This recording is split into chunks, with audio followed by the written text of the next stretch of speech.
Imagine if we could predict the future with AI, astrology, and numerology. Imagine if you knew the future, what could you do? For education's purposes only. Let's see how we go.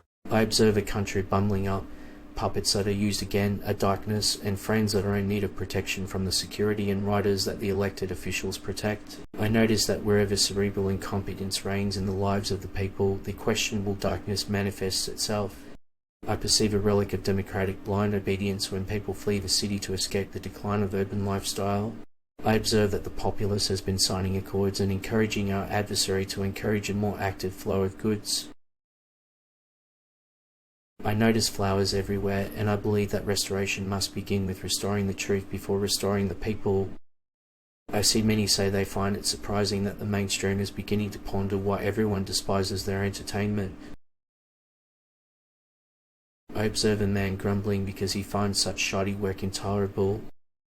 I see many people talk about a pacifist making a claim about power, because while the pacifist is willing to accept assistance from others, he or she chooses not to stand up for themselves or others. I see many people observe the crumbling of a nation's strength, and the people as the end of a nation's prosperity, and I hear many claim that this is practically a constant thing. I observe the repeated attempts to portray itself as the defender of democracy. Additionally, the primary function is to influence public opinion.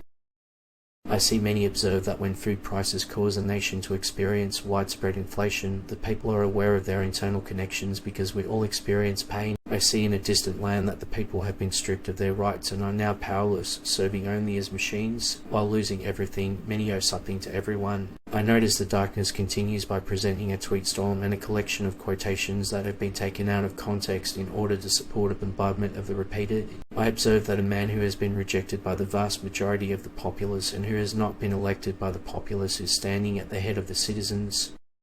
I notice that many people are beginning to recognize three issues: the control, the deterioration, and it's getting more obvious. I hear many say that their leaders are embracing the idea that if they don't help out friends in need, they'll be restricted to crimes. I observe that individuals are being compelled by lofty ideals to pull themselves out of this crisis. It'll be regarded as a means of surviving. I overhear a man claiming that the years of theory have ripped many apart more than any other time in recent memory. I observe and hear the populace is aware that just a few things can save us: the eradication of external corruption and the purging of evil forces. I see many perceive a threat that many people haven't noticed, but that will nevertheless result in a collective destruction, debt, and ruin. I see many observe their friends are overly sensitive to suggestion, and the darkness has mostly focused on developing their most negative tendencies. I had a terrifying image of seeing the same two catchphrases, freedom and democracy, written on signs and banners all over the place meaning something else. I noticed that as more farmers moved to the metropolis, the areas that were crucial for feeding the populace were gone. I hear many declare that one standing would be don't listen to repetition. Check out past posts to see what we got right, and let us know in the comments to improve the algorithm. To find out your own numerology and how it affects your life, check out the description.